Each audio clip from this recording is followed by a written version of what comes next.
"28 Days Later" is considered by many the greatest zombie film ever made. Back in the early 2000s, this probably was the best zombie film ever made, but it's been 13 years now and people are still praising it as the best thing ever.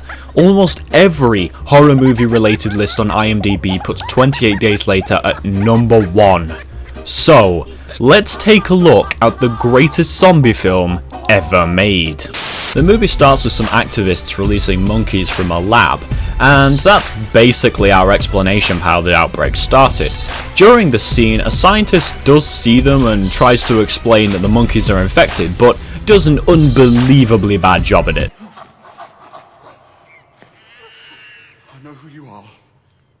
I know what you think you're doing. You don't want to get hurt. Keep your mouth shut and don't move a fucking muscle. The chimps are infected. They're highly contagious. They've been given an inhibitor. Infected with what? In order to cure, you must first understand. Infected with what? Rage.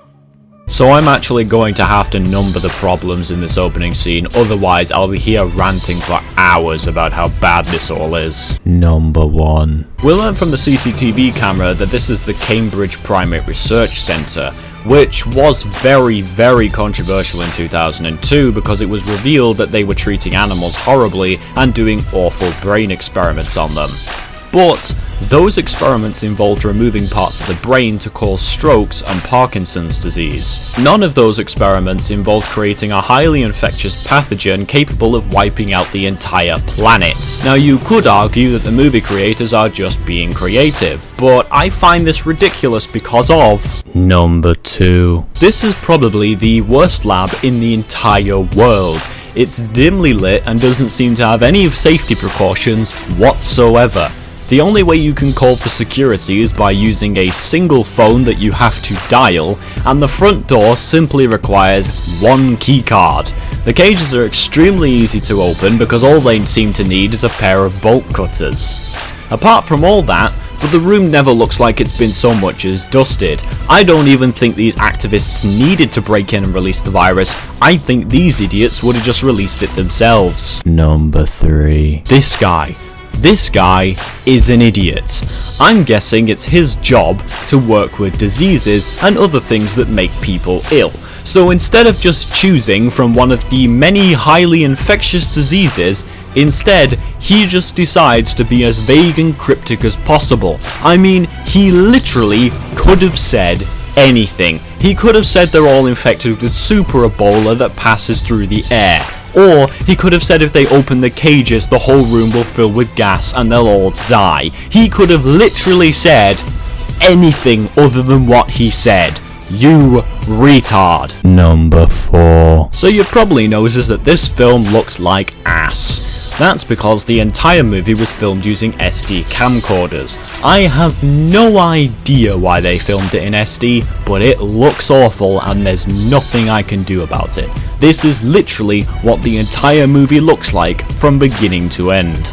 We go forward 28 days and we see our main character wake up in a hospital. Now, this entire scene of him walking around the empty streets of London is known for being one of the best scenes in cinematic history, and I completely agree. The whole thing is done so well, the tone is perfect, and it really does give London an empty feeling. The music and the shots of the empty streets is done perfectly, and the character's slow realization that everyone is gone is realistic. Since the movie's release, nearly every zombie movie, book and game has ripped off this beginning because it's a great way of saving your budget and skipping the chaos of the first few days. In fact, it's so good, even The Walking Dead couldn't help but rip it off. So after that, our main character goes into a church and discovers a mass grave. We then actually get to see the infected. Once again, this is very well done and doesn't ruin the tone. It keeps it silent and it keeps it realistic.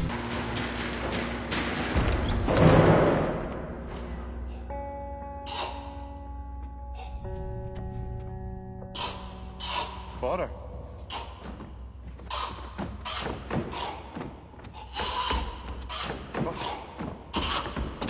What are okay?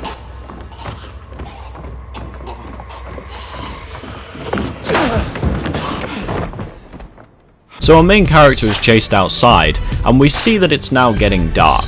It looks like it's going to be the end for him, but he's saved by some Molotov-wielding survivors. They set fire to the zombies and then drop a Molotov into one of the pipes of the station and blow the whole thing up for absolutely no reason. Not only would this explosion attract every zombie in the city to them, but I also highly doubt that they would survive it. They hide in a shop and we finally learn that our main character's name is Jim. We're also introduced to Mark and Selena, who explain how the infection has brought an end to civilization. Jim then wants to go home and check to see if his parents are still alive, so they set off the next morning because travelling at night is too dangerous. When they get to Jim's house, they discover that his parents are dead and they end up having to stay overnight there. During the night, Jim wakes up and lights a candle, which then attracts the infected. Start working on them then. And his name is John C. Mark gets bitten, although it wasn't there 10 seconds ago, and Selena immediately kills him. They then set off because the attack will apparently attract more infected, but, you know, blowing up a whole petrol station, that's fine. It's full of plans. Have you got any plans, Jim? Do you want us to find a cure and save the world, or just fall in love and fuck?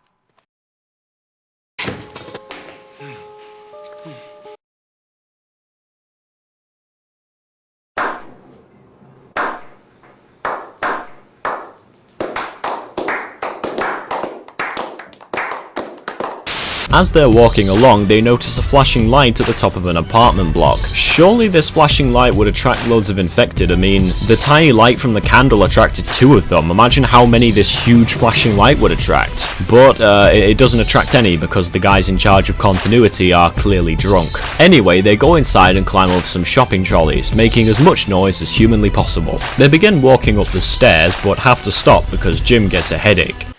As for sugar, Pepsi or Lilt? Do you have any Tango? Actually, I did have a can of Tango somewhere. Quiet! That's infected. I'm no science man, but I'm pretty sure that if you're trying to hide from someone, you don't yell quiet as loud as you possibly can. Also, those infected were most likely attracted by the loud noise that they made climbing over the shopping trolleys. But you know, blowing up a whole petrol station, that's fine. So the infected start coming after them and they run up the stairs, only to suddenly be confronted by a guy in riot gear. Now, I actually like this scene. It's mainly down to the music and the shaky camera. The whole thing has a great sense of urgency and actually feels like the characters are in danger. So the riot guy throws the infected down the stairs and takes them into the apartment where they're introduced to Frank, who is possibly the nicest character in movie history. I'm not being sarcastic. This is probably one of the most likable characters I've ever seen. Every time he's on screen, he's just so damn happy and so nice to everyone. We're also introduced to his daughter Hannah, who has the acting skills and the personality of a brick. Or die here. And anyway, it isn't true what Dad said. You need us just the same as we need you. We need each other. And we'll never be safe in the cities. The soldiers could keep us safe. So we have to try and get there. I now present to you a legitimate and unironic post on IMDb. I just saw 28 Days Later, and she was probably the best thing other than Cillian Murphy. I really wasn't sure about her at first, but she blew me away once the group finally got out of the place and she really got to act. I enjoyed her performance, and I'm sure she's probably going to school, and she may be looking for just the right part. Who knows? I have no idea what this guy is smoking, but I want some. Also, despite being in this harsh-to-surviving world, Selena still finds the time to perfectly do up her hair and put earrings in. In fact, that's one of the problems with this movie. Everyone looks way too clean. When we're introduced to Selena and Mark, we're supposed to believe that they've been on the road for a long time, but they both look immaculate. Some would say that this is a minor problem, but people are calling this the greatest zombie movie ever, so I'm expecting this to be the greatest zombie movie ever. They stay inside the apartment for a while and we get what is supposed to be character development, but I've watched this scene about 3 times now and there really isn't anything worth mentioning here. You get a little bit of insight onto how Frank has been surviving, and Selena just repeats the same crap she's been repeating for the past 40 minutes. I'm no science man, but I don't think you'll be collecting a lot of water in that. While they're in the apartment, they pick up a radio transmission from the British Army, and they all decide to head out toward them. They set off in a London taxi, and the first obstacle they come across is a dark tunnel. They drive into it and over a pile of cars, which pops one of their tyres. The noise they made driving over the cars attracts more infected. But you know, blowing up a whole petrol station, that's fine! They then have to change the tyre as quickly as possible, which they obviously do. You see, this is what I like to call a defibrillator scene. It doesn't have any purpose, it doesn't have any real danger to it, and it's never referred to again. It's just there to make sure the audience doesn't fall asleep. They then stop off at a supermarket that not only makes 0 sense, but also is a massive continuity error. So the thing that makes 0 sense is that the supermarket doors are unlocked, but the place is in immaculate condition and stocked to the brim with everything you could possibly need. I'm no science man, but I think the end of civilization might cause a little bit of mass looting. And as for the continuity error, well, can you see it? Can you see anything wrong with this whatsoever? Let me give you a hint. The f***ing lights are on. Throughout the entire movie, they've been sat in darkness and using candles because there's no power. But yet here, there are fully functioning lights and refrigerators. They may as well just have people working there as well. After collecting a lifetime supply of product placement, they set off again. Now the next 20 minutes is just them driving down the motorway and occasionally stopping. There's really no point in me going through it all. They eventually arrive at the place that the army is supposed to be at, and there's nobody there, which sadly pisses off Frank. Frank then walks off alone and gets annoyed at a crow. He tries to scare it away, but a drop of blood from the crow's beak falls into his eye. Dad, are you alright? Yeah, I'm fine, sweetheart. Sorry I lost my temper. Hannah, I love you very much. What? Keep away from me. Stay where you are. Dad? Keep away from me! Dad? Keep away from me! Keep away! Keep away! Keep away! Keep away! Keep away! What's wrong?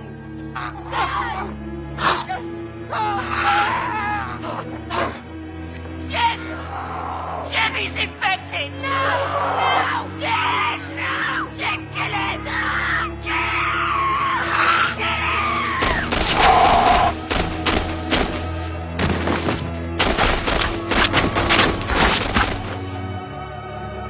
Stay away from him! Keep away from the body! Dad?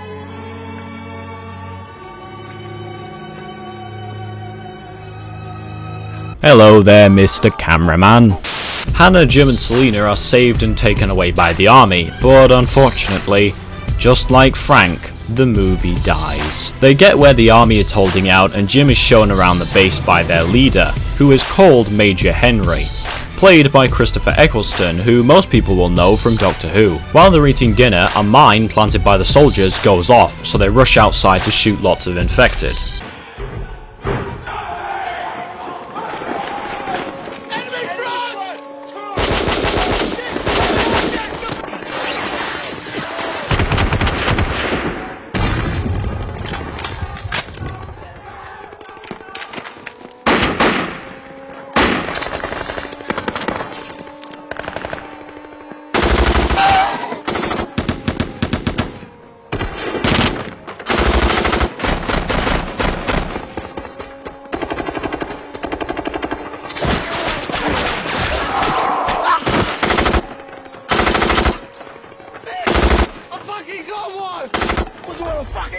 Keep showing your cunt!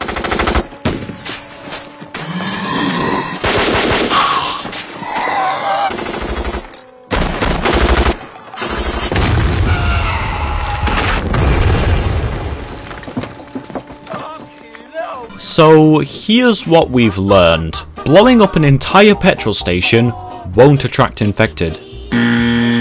Lighting a candle at night will attract infected. Firing off tons of ammunition and having 2 mines explode in a field won't attract infected. Climbing over some shopping trolleys will attract infected. I don't know about you, but I don't even think this movie knows what continuity is. After they get back from shooting infected, we learn that the soldiers are a bunch of thugs.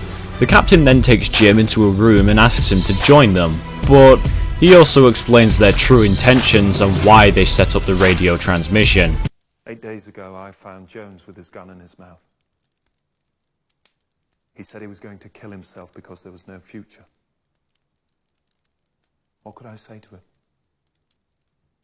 We fight off the infected, or we wait until they starve to death, and then what? What do 9 men do except wait to die themselves? I moved us from the blockade, I set the radio broadcasting, and I promised them women. Oh, so the last surviving squad of British soldiers in the entire country would just happen to be a bunch of rapists. Anyway, Jim obviously tries to escape, but they fail because the soldiers were waiting for them. The sergeant tries to defend them, but he also gets captured. Jim and the sergeant get taken out back to be shot. The sergeant gets killed by what I think is a misfire, and Jim hides in the bodies. Meanwhile, back at base, Selena and Hannah are preparing for rape. No! God, please, no! Jim runs all the way back to the checkpoint and sets off an air raid siren, which once again doesn't attract loads of infected. The captain and some other soldiers go after him, but Jim, for no reason whatsoever, suddenly turns into a goddamn ninja. He kills the guy who's climbing the ladder, and he silently kills the guy in the truck. The captain drives back to base while Jim uses his magical teleportation powers and gets there first. Jim then gets a rifle and releases a zombie that's chained up in the backyard. He then basically just sits back and relaxes as the zombie runs around, killing all the soldiers. One of the soldiers tries to escape, but Jim the Stone Cold Killer stabs him while looking like a complete psychopath. Jim then runs off and somehow knows that there's a secret door in the wall. He then goes upstairs and kills the last soldier by sticking his thumbs into his eyes, even though his thumbs are clearly nowhere near his eyes. They go outside and find the captain is hiding in the taxi. You killed all my boys. Wait.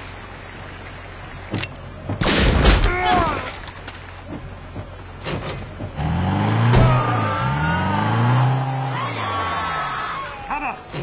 Hannah! Hannah!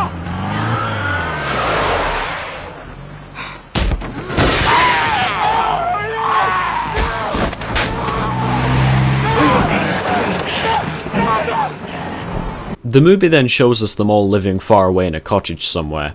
It also shows us some dying infected to indicate that the outbreak is more or less over. Then the movie finally comes to an end. Overall, 28 Days Later is massively overrated. What I think happened is everyone got swept away by the first 15 minutes and then thought the rest was genius. All it takes is a little bit of thinking and you'll notice that most of this movie is absolute crap. The whole ending part with the British Army was a complete mess. Not to mention that Jim very suddenly turns into Solid Snake and murders everyone. I mean, how did he know there was a secret door in the wall? It's never shown to us or him.